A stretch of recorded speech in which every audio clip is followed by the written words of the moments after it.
High Commander Vazix stared through the viewport of the Dominion flagship Eternal Conquest at the blue-green planet hanging in the void before him.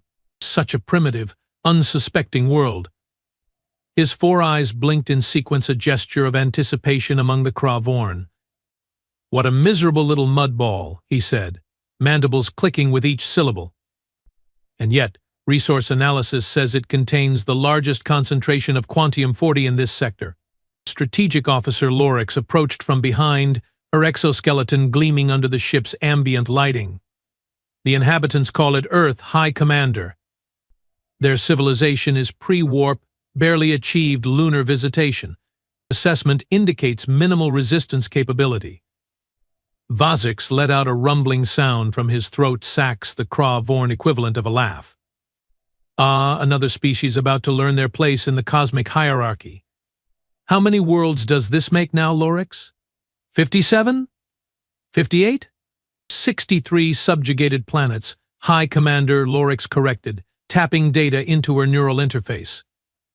"The Dominion expands ever outward, as is our right and destiny." Indeed. Vazix turned from the viewport, his towering 3-meter frame casting long shadows across the command deck. "Prepare the standard first contact protocol. Message of superiority, demand for surrender, demonstration of power if needed." The usual dance. Lorix hesitated. "Sir, intelligence suggests these humans might be unpredictable. They spend an unusual percentage of resources on warfare despite having only one planet." Vazix waved a clawed hand dismissively. "Every species thinks they are special, Lorix. Every single one. Yet they all end up the same, mining Quantium-40 for the glory of the Dominion. These humans will be no different." "As you command," Lorix said, bowing slightly before returning to her station. Communications Officer Dresk turned from his console. "High Commander, we are receiving transmissions from the planet. Their primitive communications satellites have detected our arrival." "Put it on screen," Vazix ordered, settling into his command throne. The view screen flickered to life, showing a human female in a blue uniform, her face a mask of practiced calm, despite the obvious strain in her voice. "Unknown vessel. This is Admiral Tanya Williams of Earth United Defense. You have entered restricted space. Please identify yourself and state your purpose." Vazix smiled, revealing rows of serrated teeth. "How quaint. They think they own this space." He nodded to Dresk. "Respond with Protocol Alpha 7. "Yes, High Commander." The message was transmitted, the standard Dominion greeting that had preceded the fall of 63 civilizations. "Attention, inhabitants of the planet designated Earth. We are the Kravorn Dominion, masters of 7 galactic sectors. Your world contains resources vital to our continued expansion. Surrender now and accept your place as a protectorate. And you may continue to exist under our benevolent guidance. Resist, and you will be subjugated by force. You have 6 planetary rotations to comply." Vazix leaned back, already bored with the proceedings. These encounters always played out the same way: shock, denial, feeble attempts at resistance, then inevitable surrender. The Dominion's technology was simply too advanced, their military might too overwhelming for any pre-warp civilization to withstand. "Begin scanning their defense capabilities," he ordered, "and prepare the subjugation fleet." 3 days later, Vazix found himself unexpectedly summoned from his rest cycle. Something was wrong. "What is it?" he demanded as he strode onto the command deck, irritated at having his scheduled meditation interrupted. Science Officer Zentar looked up from his station, all 6 of his eyes blinking rapidly, a sign of distress among their kind. "High Commander, we have been analyzing the humans' response to our ultimatum." "And? Did they surrender as any rational species would?" "No, sir. They have unified. You—" Vazix paused. "Explain." Lorix stepped forward, her usual confidence noticeably diminished. "Prior to our arrival, the planet was divided into approximately 200 separate political entities. Within 48 hours of our message, they have formed a unified defense coalition. Every major military power has pooled resources. So they have banded together for a last stand, Vazik said with a shrug of his armored shoulders. It makes no difference. Our weapons technology exceeds theirs by at least 5 centuries. There's more, Zentar continued. They have been studying our ships. Somehow, they detected the scanning beams we used to assess their defenses and have been using them to gather data on our hull composition. Now Vazik felt a twinge of unease. How is that possible? Their technology shouldn't be capable of such analysis. Unknown, sir, but they are adaptive. Extremely adaptive. The command deck fell silent as the massive view screen activated. The same human female appeared, but now she stood in what appeared to be a global command center, surrounded by representatives of various human nations. Kra Vorn Dominion, Admiral Williams began, her voice eerily calm. We have considered your offer of surrender. Here is our response. The screen split to show multiple locations around the planet. In each one, humans were mobilizing factories converting to weapons production, civilian vessels being retrofitted with makeshift armor, satellites being repositioned. Earth does not surrender to bullies, Williams continued. We have studied your ships. We have identified structural weaknesses. And unlike the 63 worlds before us, we will not go quietly. Vazik felt his throat sacs constrict. How do they know about the 63 worlds? He hissed. He hissed. Lorix looked equally disturbed. They must have decrypted some of our communications, sir. Williams wasn't finished. You see, the funny thing about humans is that we spend our entire history fighting each other. War is our specialty. Peace? We are still working on that. But warfare? We have perfected it. So, when an actual external threat comes along, she smiled, and for the first time, Vazik understood what a predatory species truly looked like. Well, suddenly all our practice has a purpose. The transmission ended. Vazik stood frozen for a moment before snarling, "Launch the first wave. Now, no more protocols. Show these primitives what real power looks like." The initial assault should have been simple. 50 Dominion destroyers against a planet with no space-based weapons, a textbook subjugation. It was not simple. How many ships lost? Vazik demanded, pacing the command deck as damage reports flooded in. 17 destroyers, High Commander Lorix reported, her voice hollow with disbelief. The humans, they repurposed their nuclear missiles. Instead of trying to breach our shields directly, they detonated them nearby, creating electromagnetic pulses that disabled our systems momentarily. Then they followed with kinetic projectiles, simple. And metal slugs accelerated to incredible speeds. Primitive but effective, Zentar added. They identified the radiation recyclers as a vulnerability. Without those, our shields cannot recharge. Vazik slammed a clawed fist into a nearby console, cracking its surface. Impossible. No pre-warp species has ever countered our technology so quickly. That's not all, Dresk interrupted. We are detecting unusual activity on their moon. They have constructed something there in the past 48 hours. Show me, Vazik ordered. The view screen displayed Earth's moon, where a massive railgun had been assembled, apparently using parts from multiple human space stations. They cannibalized their own orbital infrastructure to build weapons, Lorix said, a note of reluctant admiration in her voice. And they are using our own scanning technology against us, pinpointing our fleet movements. Vazik felt something he hadn't experienced in centuries of conquest, doubt. Launch the second wave, he commanded, all remaining destroyers. Target their command centers first. The second wave fared no better than the first. The humans had learned, adapted, and prepared. Their lunar railgun took out 7 destroyers before they could even enter firing range. Earth-based lasers technology the humans shouldn't have been able to develop so quickly disabled 9 more. And then came the true surprise. High Commander. Zentar's voice was nearly a shriek. They have launched vessels. Warships. Impossible, Vazik breathed. They didn't have spacecraft capable of combat 3 days ago. They didn't, Lorix confirmed. These appear to be civilian spacecraft hastily converted into military vessels. They are crude but effective. The view screen showed dozens of human ships rising from Earth. Most were clearly repurposed space stations or satellites, bristling with improvised weapons. They moved in formations that suggested military precision, targeting the weakened Dominion fleet with surprising effectiveness.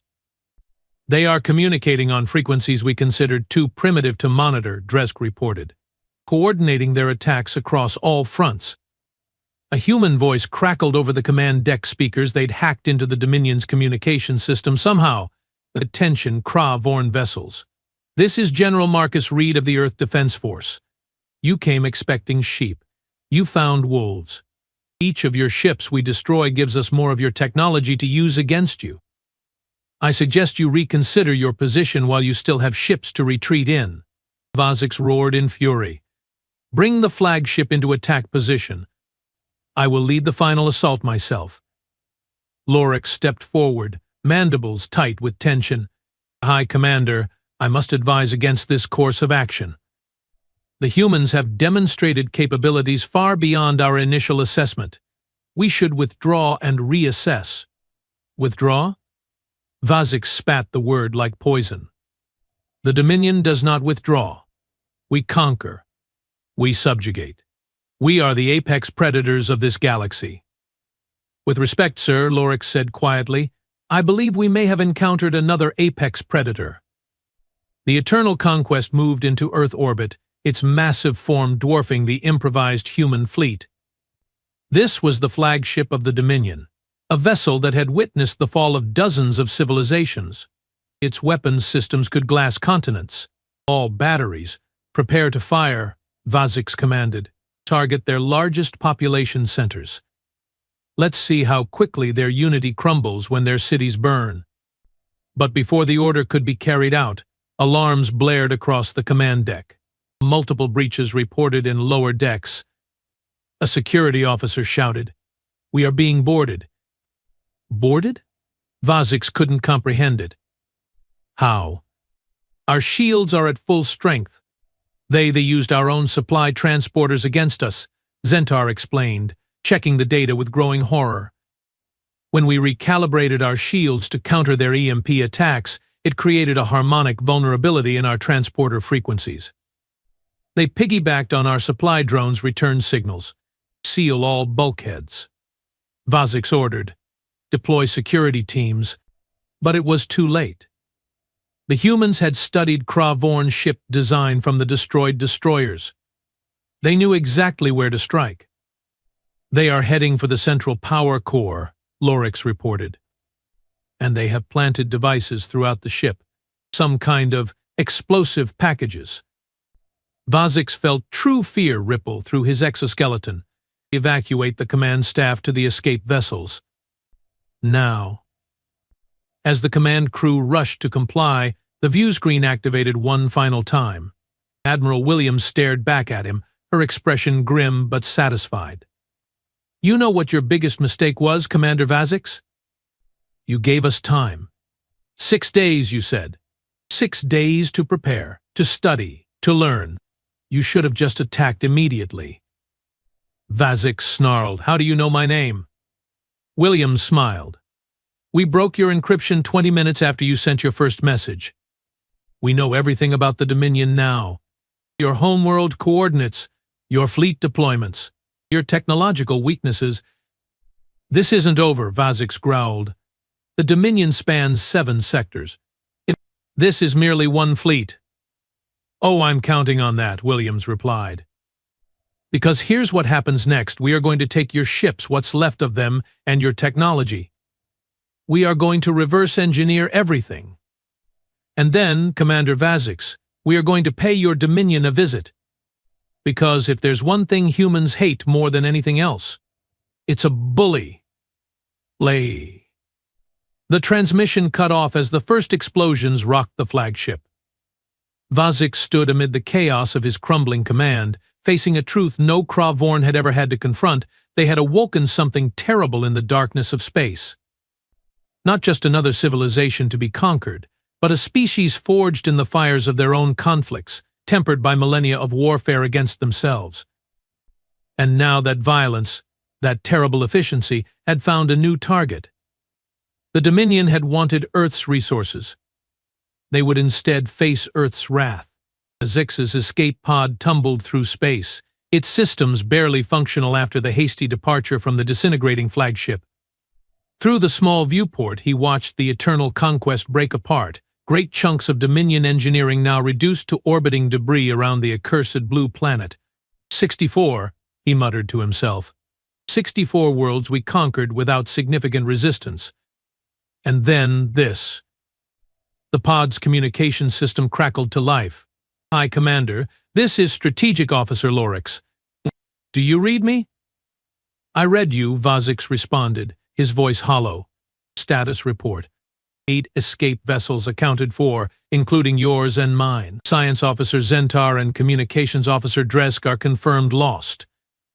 The humans have captured at least 3 intact destroyers and the remains of the flagship." Vazix closed his 4 eyes in sequence, a gesture of profound distress. "And the Eternal Conquest's database?"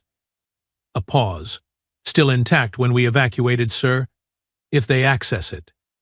They will have everything," Vazix finished. "Dominion fleet deployments, defense codes, homeworld coordinates." He slammed a clawed fist against the pod's wall. How? How did they adapt so quickly? "Sir, we are being hailed by the nearest Dominion outpost.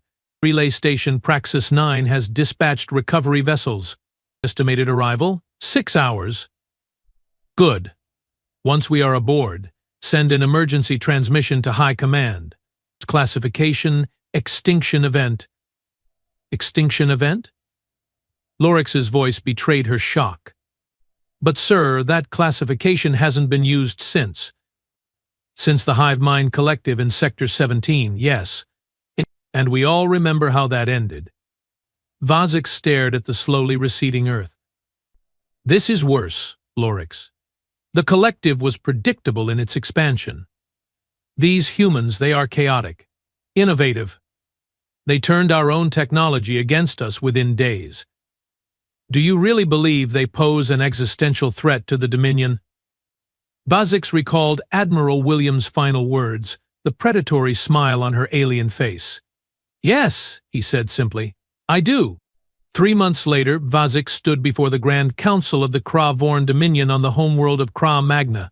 7 Supreme Commanders, each representing a conquered sector of space, regarded him with expressions ranging from disbelief to barely concealed contempt. "You lost an entire subjugation fleet," Supreme Commander Dravik stated, his voice dripping with disdain. "To primitives." "Not primitives," Vazix corrected, standing tall despite his disgrace. "I underestimated them. We all did. Their technological advancement was modest, yes, but their adaptability and warfare tactics are unprecedented." "So you claim," Supreme Commander Malak said, adjusting her ceremonial armor. "Yet, in 7,000 cycles, no pre-warp civilization has ever repelled a Dominion fleet." "Until now," Vazix said firmly. "And that's precisely why we must take this threat seriously. The humans will not be content with merely defending their world. They stated their intentions clearly. They plan to strike back." Laughter rippled through the Grand Council chamber. "Strike back? Against the Dominion?" Dravik's mandibles clicked in amusement. "With what? A handful of stolen destroyers? We have thousands of warships across 7 sectors." Vazix stepped forward. "Supreme Commanders, I implore you to listen. These humans are unlike any species we have encountered. They learn at an exponential rate. They improvise in ways our tactical computers cannot predict. And most concerning of all, they have had access to our complete database for 3 months now." The chamber fell silent. "What are you suggesting?" Supreme Commander Trazix asked, the oldest and most experienced of the Council. "Full military mobilization," Vazix replied without hesitation. "Recall all conquest fleets. Fortify our core worlds. Establish new defensive perimeters. And prepare for An aide rushed into the chamber, interrupting the proceedings, a breach of protocol so severe that it could only mean emergency. "Forgive the interruption, Supreme Commanders," the aide said, bowing deeply. "But we have received reports from the outer systems. Multiple unidentified vessels have appeared at the edge of Dominion space." "Identification?" Dravik demanded. "Unknown, Supreme Commander. Their configuration doesn't match any known species in our database."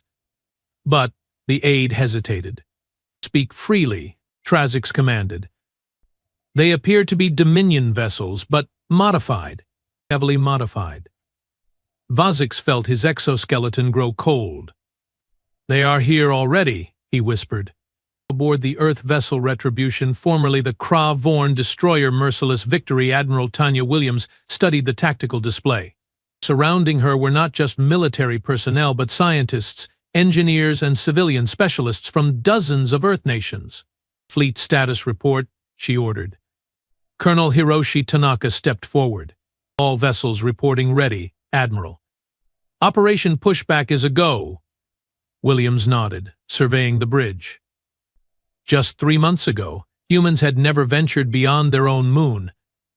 Now they commanded a fleet of 67 warships, most of them captured and repurposed Dominion vessels, but some entirely new designs built using reverse-engineered alien technology. "Dr. Patel, status on the translation matrix?" Dr. Ara Patel looked up from his console. "Fully operational, Admiral. We can now intercept and decrypt all Dominion communications in real time." Their encryption algorithms were actually quite elegant, just predictable. "They haven't updated them in over 300 years. Complacency," Williams remarked. "The downfall of empires throughout human history. Seems some things are universal." General Marcus Reed, now serving as Fleet Tactical Officer, approached with a datapad. "Latest intelligence suggests the Dominion is scrambling to organize a defense. They still don't believe we are a serious threat." Williams smiled thinly. "Good. The first rule of warfare: never interrupt your enemy when they are making a mistake." She turned to address the bridge crew. 3 months ago, these aliens came to our world demanding surrender. They expected us to bow down, to accept subjugation. Instead, we showed them what humanity does best: adapt, overcome, and hit back harder than we are hit. She activated the fleet-wide communication system. "All ships, this is Admiral Williams. Today we bring the fight to the enemy's doorstep. Our mission is not conquest, we are not like them. Our mission is to secure Earth's future by ensuring the Dominion never threatens us again." Williams nodded to Communications Officer Eliza Jones. "Send the message we prepared. Let's introduce ourselves properly this time." On Crom Magna, the Grand Council watched in growing horror as the human fleet advanced through Dominion space with shocking efficiency. Outpost after outpost fell silent. The few distress calls that came through described the same scenario: human ships appearing suddenly, utilizing modified Dominion weapons in ways the Kra-Vorn had never considered, and vanishing before significant resistance could be mounted. "How are they moving so quickly?" Dravik demanded, all previous arrogance gone. "Our sensor networks should have detected them long before they reached the inner systems." Vazix, now reinstated as tactical advisor due to his first-hand experience with the humans, explained, "They are using our own stealth technology. But they have modified it. See these energy signatures. They have reconfigured the radiation recyclers to absorb our scanning beams rather than deflect them. In essence, the more we scan for them, the more invisible they become." "Brilliant," Lorix murmured, now serving as Vazix's aide. Supreme Commander Trazix rose from his seat. "We must negotiate. Now, before they reach more populated systems." "Negotiate?" Dravik sputtered. "With primitives?" "They ceased being primitives the moment they defeated our fleet," Trazix responded sharply. "And they have advanced considerably since then. Open a channel to their command vessel." The central hologram activated, displaying Admiral Williams on the bridge of her ship. The human appeared calm, almost casual in the face of the most powerful leaders of the Dominion.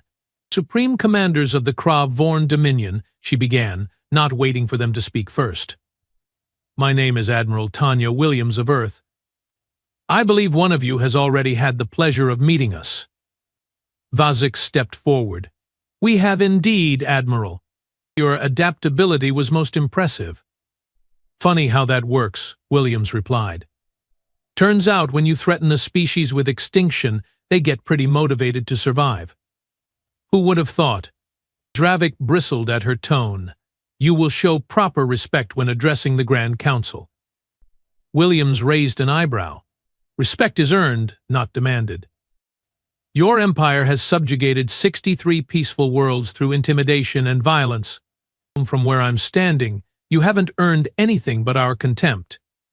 You cannot hope to defeat the entire Dominion, Trazix said, more measured than his colleague. While your initial victories are concerning, we have resources beyond your comprehension.